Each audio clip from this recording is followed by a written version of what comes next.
Welcome back to the Amazing Maine Podcast, the unofficial podcast of Maine's culture, history, people and places, and anything else you and I find interesting about the amazing state of Maine. It's great to be back with all of you. I do apologize, it's been a couple of weeks since my episode was supposed to hit, and that's for a few reasons. One is the episode I had planned just wasn't coming together creatively the way I wanted to, so I've postponed that to make sure it's a much better product for all of you. And also, the coronavirus. This horrible thing called COVID-19 decided to mess with my schedule like it has with a lot of other podcasters. Now, it didn't mess with me in the sense that it affected me and I was ill or anything like that, but it has affected the event I'm talking about, because today is Maine Maple Sunday. And today, I'm going to be sharing with you an interview that I had with Scott Dunn, who is the president of the Maine Maple Producers Association.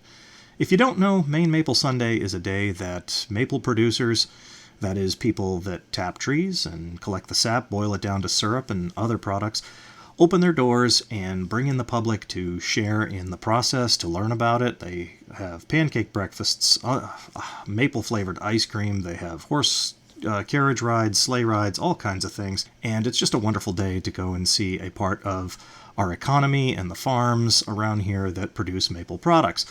Unfortunately, due to the coronavirus, they have postponed Maine Maple Sunday, so I did want to air this on the day so that you can learn about it, and hopefully, as you'll see towards the end of my episode, you can still support the maple producers of the state of Maine by going to the association's website, looking up a producer, and maybe purchasing some of those products from them.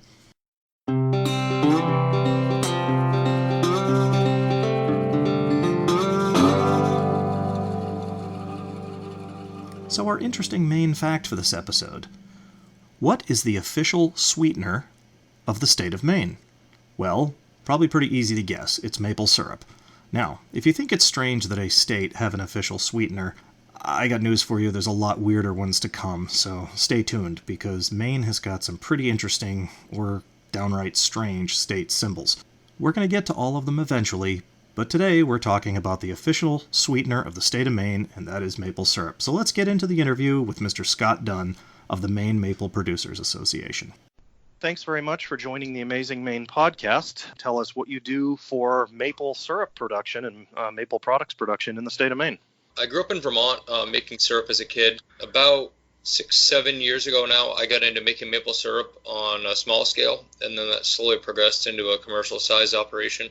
Currently, I'm the president of the Maine Maple Producers. We work to promote maple throughout the state, really the world, as well as producers on how to make more syrup or quality syrup on the scale that they choose. Maine Maple Sunday is our big promotion throughout the year, where sugar houses all over the state this year, it's going to be over 100, open their doors, invite the public in to learn how maple syrup is made on either small scales or large scales, and then try the products as well as purchase products as well.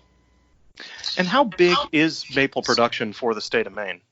So in the state of Maine right now, it's approximately, I believe, about a $37 million business that comes into the state. The majority of the producers on the large scale are in the Somerset County, Jackman, and Golden Road area, anywhere from 10,000 taps all the way up to, I believe, one has 80,000 taps now off the Golden Road. On the southern Maine size, a 3,000 tap producers, a large size. Many are in the 300 to 500 tap range. And as you go up the coast, it's kind of that size until you get inland and find the larger tracts of land. What really is involved for someone who has never, done anything with maple syrup other than buy a jug of it at the grocery store? What's really involved in maple production? If you want to make a gallon of syrup, what's involved in that on the infrastructure side? So at the very basic fundamentals of making maple syrup, we harvest sap from trees that contains anywhere from 1 to 2% sugar. And then through boiling, we remove more water and caramelize the sugars that are there, which gives the sweetness and the color to the syrup. Now, as the season progresses, the flavors change, but that's just naturally due to the trees metabolizing. Now, a small producer with 2 or 3 buckets hanging off of trees in their yard could probably make about a gallon of syrup a year on a turkey cooker that takes about 3 20-pound bottles of propane to do it. Now, larger scale, it gets more complicated where we measure sugar contents we're using high-performance vacuum systems that allow the trees to release more sap easily, collect in large storage tanks, and then go through the machines that remove more water with reverse osmosis, and then larger wood oil-fired evaporators that are more efficient. So it's a pretty high-tech operation when you are at the production level of the Maine Maple Producers Association. Not too many people on a commercial side are doing the old buckets on the trees, correct? No, those have gone away. When you add vacuum to maple trees, if you go to 15 inches of mercury is how we measure vacuum when it comes to that. When you go to 15 inches, which is half of perfect vacuum, you double the sap production for that tree. Then for every inch above that, you gain 2%, 2 to 5% more production. So if you want to harvest sap efficiently, use the new modern tubing systems and vacuum pumps, and then you only have to go to one tank or multiple tanks if you have different areas to collect your sap. Whereas with buckets, or some people use bags hanging off of trees, you have to go to each tree just about daily to collect the sap. But there's also days when those buckets will run over because it's such a high production day of sap. So for small scale, buckets work. As you get larger, it becomes a time and efficiency piece to where the vacuum to get the performance out of the tree and the quantity of sap, as well as the time piece to only have to go to a few locations to move sap. So we're coming up on maple harvesting season right now. Tell us exactly what makes the sap run. What is it that, I see the buckets all around for people that are doing it around their homes and their own personal property, but what is it in nature and in regards to, how the trees work and how the weather works? What makes the sap start to run so that you can produce syrup? The trees move the sap up and down the stem of the tree as a way to facilitate growing leaves as well as bud production. So the trees actually, once they drop the leaves in the fall, produce the buds. And they do move the sap up and down the trees. And some research groups are checking to see if there's any difference between fall sap and spring sap. But once we get through the winter and the trees, they can sense the intensity of the sun as the sun gets higher in the sky, as well as the length of the days. When it warms up, they're moving the sap up into the branches so that they can get ready for those buds to become larger and then produce the leaves, which is their ultimate goal, is to produce leaves. Now, when it gets cold at night, that sap goes back down and is stored in the roots. During the day, when it's warm, it goes up into the branches as the way it moves the sap up and down. And you can think of a tree as basically it's a big straw that moves liquid up and down through the fibers. What we're doing is we're just removing a small portion of the sap that goes up and down that tree. When we do it, we're looking for nights that are about 25 degrees, and then during the day, if for summers around 45 degrees, is about a perfect day, but no wind. Once the wind blows, the trees actually don't flow sap like they would, they're not affected by the wind chill, but they control their sap flow with the wind. The warmer days, colder nights, and no wind, basically. Yep, and believe it or not, they're affected by atmospheric pressure too. So when you get a bluebird day, bright blue sky, a high pressure going through, it's nice. They won't flow as much sap because with the high pressure, it's harder for the tree to push the sap up the tree. Now, you get kind of a hazy day, maybe misting a little bit, but it's a warm 45 degrees with that. The low pressure, it's easier for the sap to go up the tree, and you'll overflow your systems on a day like that after you've had a cold night. So once you collect the sap, it's if I remember correctly from my visits to some of your members on Maine Maple Sunday, it's a 40-to-1 ratio from sap to syrup. Is that correct? That's generally the average. The trees, tree to tree, put out different percentages of sugar in the sap. Some may put out less than 1%, and some can put out up to 3.5% to 4%. So that 40-to-1 is based on a 2% sap concentration. Earlier in the season, sap concentrations are higher. As the season progresses, the sugar concentrations drop off to where you can be about 1%, and then you're 80 gallons of sap to make a gallon of syrup. Wow, that's a lot of sap to boil down, hence the large amount of propane or wood or whatever fuel you're using to boil the sap down. Right. It's why, larger producers have gone to reverse osmosis through electric pumps and filter membranes. It removes the water but keeps the sugar and it makes concentrated sap. So you can take your 2% sap and make it 4%. Then you're at 20 gallons of sap to make a gallon of syrup, and it just keeps going from there. Is a way we generally boil about 8 to 12% is where we go. So it takes us about 8 gallons of concentrated sap to make a gallon of syrup. So we've saved on firewood and time in the sugar house because we let the machine take the majority out. It's a time saver. Once you get on large scale, it allows you to spend more time in the woods rather than in the sugar house boiling sap, and it saves time in the off season on splitting and collecting firewood. Which I know from personal experience, since I heat with wood, takes a heck of a lot of time. It's definitely a younger man's game. As producers get larger, they just don't have the time to put into firewood, and most large producers go to oil-fired evaporators. How does Maine compare to other maple-producing states? Where do we fall in terms of dollars or, our type of syrup versus theirs? Is there really any discernible difference between maple syrup from Maine and maple syrup from another state? So in the United States, Vermont produces the most amount of maple syrup at about 1.1 million gallons a year, which is about 41% of the nation's production.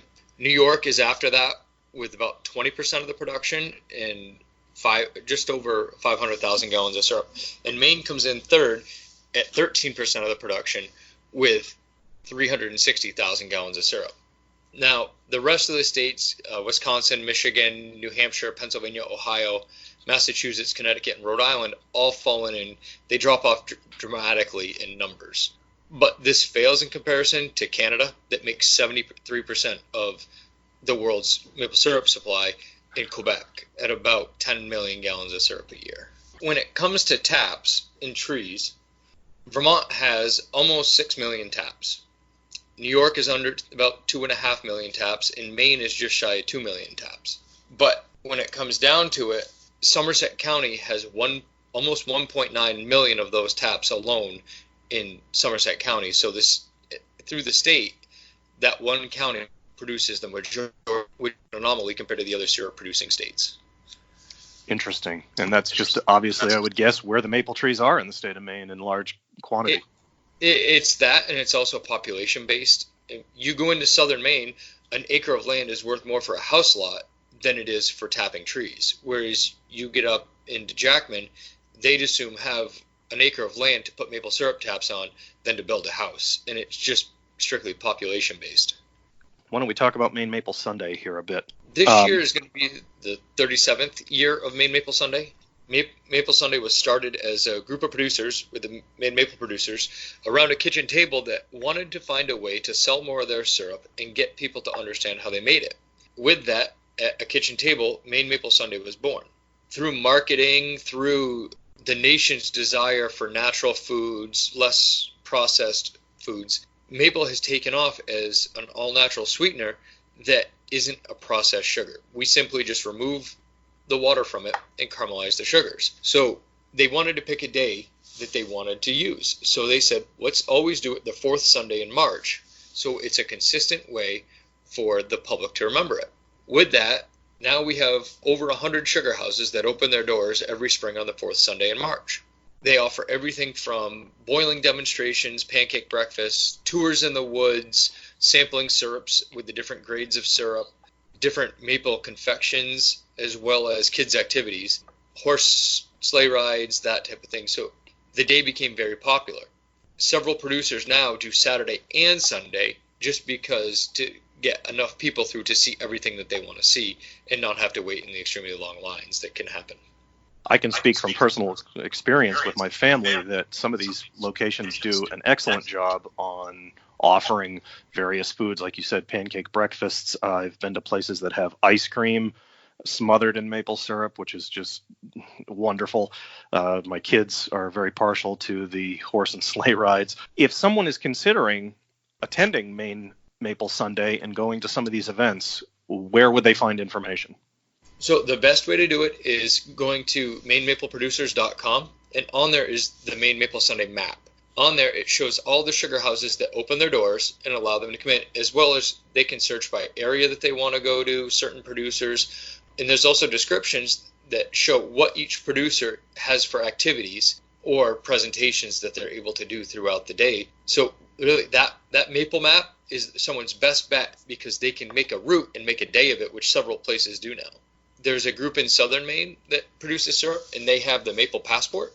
And what that is if you go to 4 different sugar houses and they have a little card, and you get a stamp or a signature on it, whichever the sugar house chooses, you complete that, drop it off, you get in the running for a quart of syrup that each sugar house donates. So if there's 10 sugar houses on it this year, there's 10 quarts of syrup that are available to be raffled off with your completed card by visiting 4 sugar houses. Every sugar house is different. They all have different niches that they tend to focus on. A lot on education. Some have more farm events. Others have tours in the woods that explain the process. Of course, sample and syrup at every sugar house is always everyone's favorite, especially with ice cream. But it's a way to go and experience what is really out there, from small operations to very large operations with high-tech processes. Now, you said before we started the interview that you're from Vermont, and originally, so you're from away like me, and you also mentioned that you're a full-time firefighter. My first maple syrup production story involves both of those things. I went to college in Vermont, and I was once with a buddy on the fire department, and we were just driving around. We had gone out for pizza or something like that, and we're driving down a highway going back to college, and we saw a roof with sparks flying from it. And we immediately thought, dear Lord, they've got a chimney fire, because this was in late February, early March or something like that. This was 25 years ago or more. We were 20, 21 years old and full of all kinds of energy. And we got as close as we could in his truck, and we jumped out and we ran through the woods, and we pounded on the door screaming, "Your roof's on fire, your roof's on fire." And a guy opened the door looking at us and said, "What?" And we said, "Your roof is on fire. You've got a chimney fire." He said, "No, we don't. This is a sugar house." And he said, "Come on in." So they invited us in, and there was a group of guys there that worked for the Vermont Department of Transportation. And this was their little project, their hobby project. And they were sitting there playing cards, boiling syrup. And we felt pretty stupid, but they actually took us through the whole process and showed us this entire, boiling operation that they had. And as a gift, parting gift for us and our concern with their building and their roof, they did give us a little bit of syrup to take back to school, which was very nice. But we learned a lot about the different colors. They showed us the color, examples that you put the little bottle in and show, is it amber, is it dark amber, all those different things. But they also told us about how things used to be done, and how, the farmers would hang a pig's tail from a string to let the fat out of the pig's tail to disperse the foam at the top of the boiling operation. And they were using butter now, because no one uses pig's tails anymore. But it was quite an operation, and it was quite an introduction into syrup boiling of any kind. Every year, believe it or not, multiple sugar houses have the fire department show up because someone thinks that it's on fire. Inevitably, 1 or 2 sugar houses a year does catch fire because we're trying to boil sap as fast as we can because we want to go to bed at night. So you run the fire as hot as you can, and inevitably 1 sugar house probably burns down a year, which is unfortunate. But the calls for the fire department do exist. But like you witnessed, when you went in there, they invited you in. The sugar makers love educating the public and the customers on their craft because we enjoy syrup so much and making it that we have so much knowledge that we can share. Now, there's some that they don't necessarily want to talk to the public, but the majority of them, if you stop at a sugar house when they're boiling, if you see steam coming out of the roof, they will talk your ear off and answer every question you have, and you'll probably have a cup of warm syrup in your hand too to be able to sample, because we love our craft so much and love to share what we have and be able to educate the public on it. Maine Maple Sunday is coming up, or Maine Maple Weekend, as I've seen some people now call it. As you mentioned, people are going Saturday and Sunday. And if you could tell people once again where they can find information, hopefully we can get more people into the state of Maine and seeing the wonderful maple production that we have. MaineMapleProducers.com has the Maine Maple Sunday map. Looking on there, it has listings for all the sugar houses as well as a map with their locations. The descriptions explain what they're going to have for sale, the different events they have, whether it's sleigh rides, tours in the woods, pancake breakfasts, which are always good. Wonderful. Thanks very much. We really appreciate it, and I hope you guys have a great syrup boiling season this year. I hope it is a really good one. I hope the weather's great. I hope the barometric pressure is great. I'm looking forward to it. My kids talk about it all year long, especially the horse rides. I think they maybe like those a little bit more than they do some of the syrup sometimes. Thanks for your time. No problem. Thanks for having me. Thanks again to Scott Dunn and to all the members of the Maine Maple Producers Association. We're very sorry this event had to be canceled. Maine Maple Sunday is really important to the state and to all of these folks. So I do urge you to go to the association's website that Scott talked about and go to their Maine Maple map and look at all the producers. Many of them actually do sell online. You can actually buy their syrup right from a home-based website.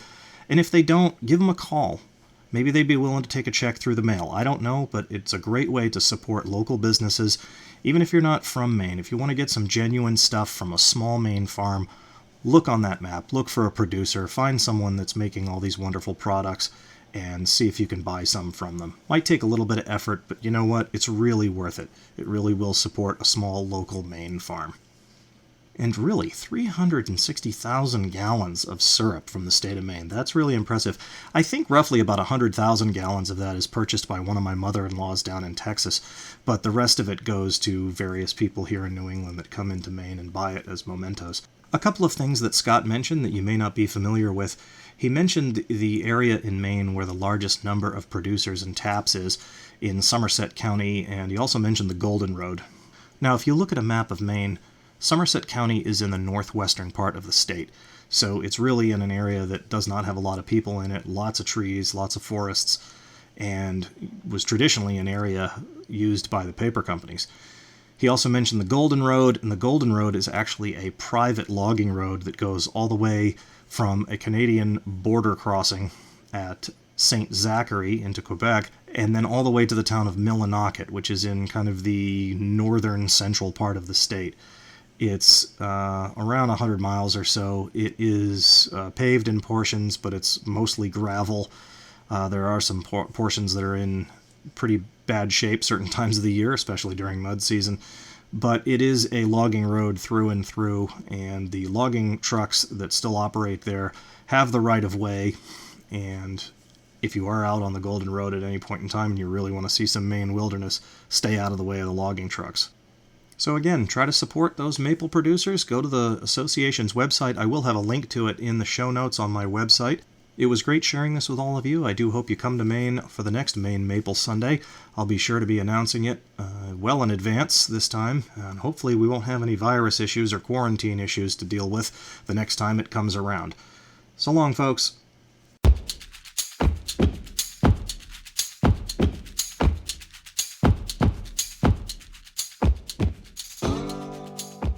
Thanks for listening to the Amazing Maine podcast. Faulty recording, bad editing, and substandard technical knowledge are all provided by me, Scott, your host.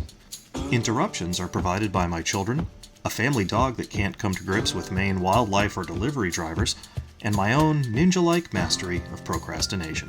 You can help promote the podcast by visiting our website at www.amazingmainepodcast.com and on social media. We're on Facebook, Twitter, Instagram, and something called Pinterest. Who knows, maybe with some luck, I could get some sponsors and even buy a decent microphone. Thanks for your help, everyone. Have a great day.